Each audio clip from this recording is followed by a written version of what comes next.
Te damos la bienvenida a un nuevo audio de la hora silenciosa de Palabra de Vida, donde líderes alrededor del mundo compartirán con nosotros.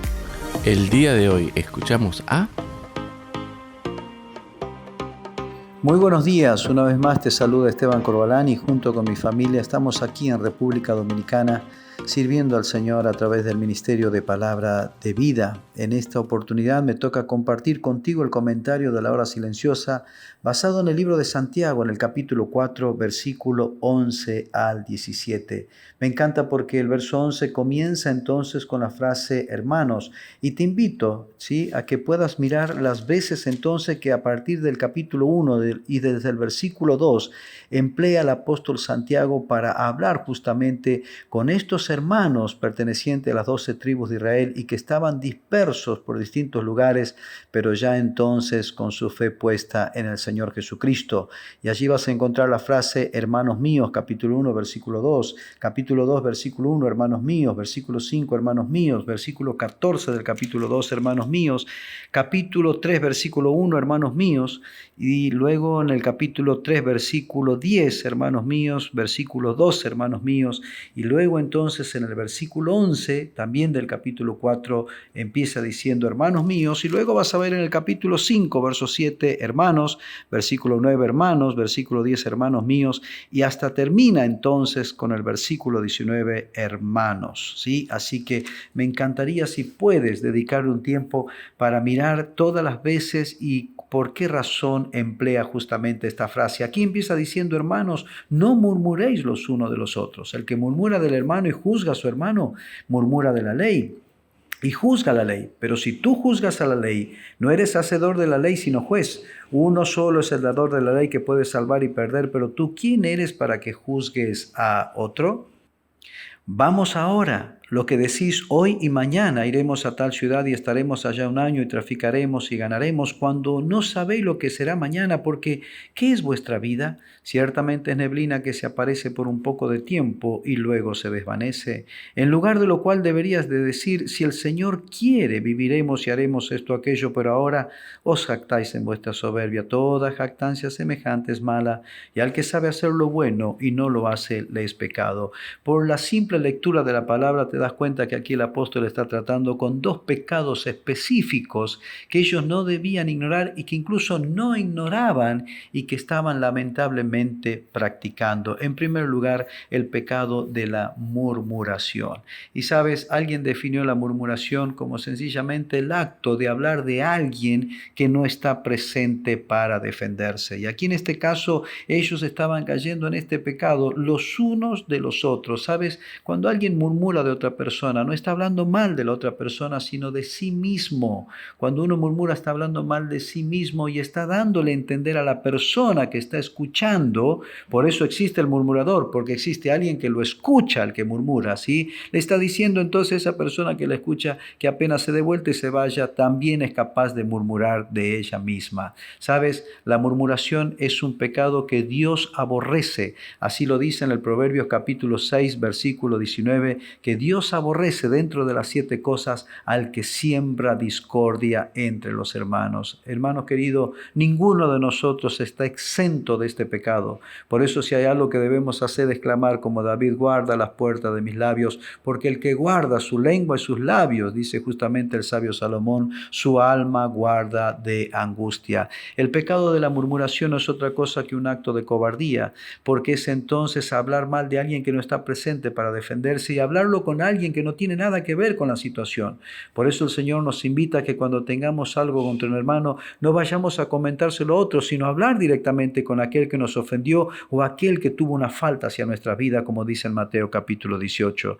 No solamente que es un acto de cobardía, sino que también es un acto de complacencia que lo pone a uno como un juez del otro. Por eso Santiago dice entonces, eres un juez con mal pensamiento, y es justamente lo que hace el que murmura, hacer pensar primero o creer que es mejor o más que otro, ¿sí? Y en el compartir acerca de esa persona lo hace ver entonces como alguien que ha infringido la ley mientras que él se pone como juez. Pero también es un acto que contamina a otros. Por eso no solamente afecta a nuestros corazones, sino también aquel que lo escucha. Por eso es que la mejor manera de parar a alguien que murmura es no prestándole oído. Justamente un sabio, cuando se acercó uno de sus discípulos para hablarle acerca de alguien que había justamente hablado en contra de su maestro, le dijo de la siguiente manera: antes que comiences a hablar, quiero que pienses primeramente en tu corazón y que pases lo que estás intentando decidirme por 3 filtros: el filtro de la verdad,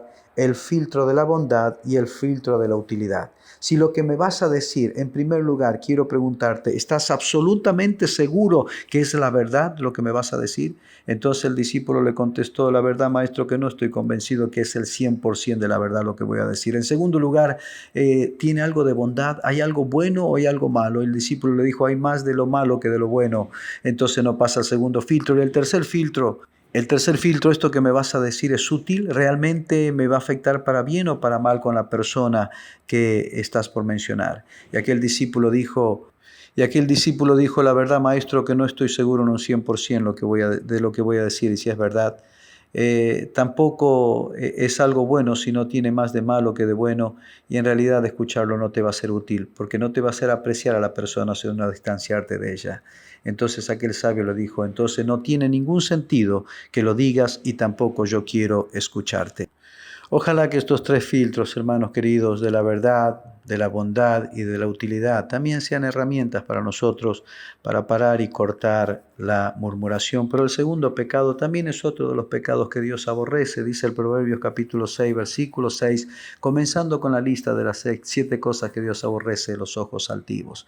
Por eso Santiago nos dice en unos versículos anteriores que Dios resiste a los soberbios y da gracia a los humildes. Y una de las maneras de presentarse la soberbia es a través de la jactancia, de la presunción, de pensar, de planear y proyectar sin considerar a Dios y sin considerar lo que Santiago también nos invita a considerar. En primer lugar, lo frágil y lo fugaz que es la vida, lo pasajero de la vida. Entonces nosotros no decidimos cuándo nacer, tampoco decidimos cuándo partir, pero hay un Dios que nos creó y que también nos concedió, como dice en Hechos capítulo 17, versículo 26, los límites de nuestra habitación. Por eso nunca debemos olvidar que estamos de paso en este mundo y orar como lo hacía el salmista en el capítulo 90, versículo 12: enséñanos a contar nuestros días de tal manera que traigamos al corazón sabiduría. Haznos consciente de la fragilidad de nuestra vida, de lo fugaz que es, y en el tiempo en que estamos aquí, poder entonces considerarte y poder buscarte a ti, porque solamente en ti podemos tener seguridad de nuestros planes y proyectos. ¿Por qué? Porque si el Señor quiere, viviremos y haremos esto o aquello. Si hay algo que complace al Señor, es cuando nosotros entonces, antes de pensar, de planear y de proyectar, y antes de dar cualquier paso, lo podemos buscar y consultar a Él y saber que Él va a cumplir su promesa de enseñarnos el camino por donde debemos andar. Sabe, hermano, pero no hacer estas cosas es justamente caer en pecado, porque pecado no solamente es hacer lo malo, sino también el saber hacer lo bueno y no hacerlo. Por eso nadie ignora el pecado de la murmuración y de la jactancia. Y en base a esto entonces debemos proponernos en nuestro corazón no solamente reconocer que no estamos exentos, sino empezar a trabajar en nuestras vidas y en nuestros corazones para no darle lugar a estos pecados que Dios aborrece y que nos pide entonces que lo evitemos, que lo más lejos posible de ellos podamos estar, y sobre todo entender que caer en estos pecados no solamente afectará a nuestra vida, sino a todos los que nos rodean. Que el Señor te bendiga ricamente.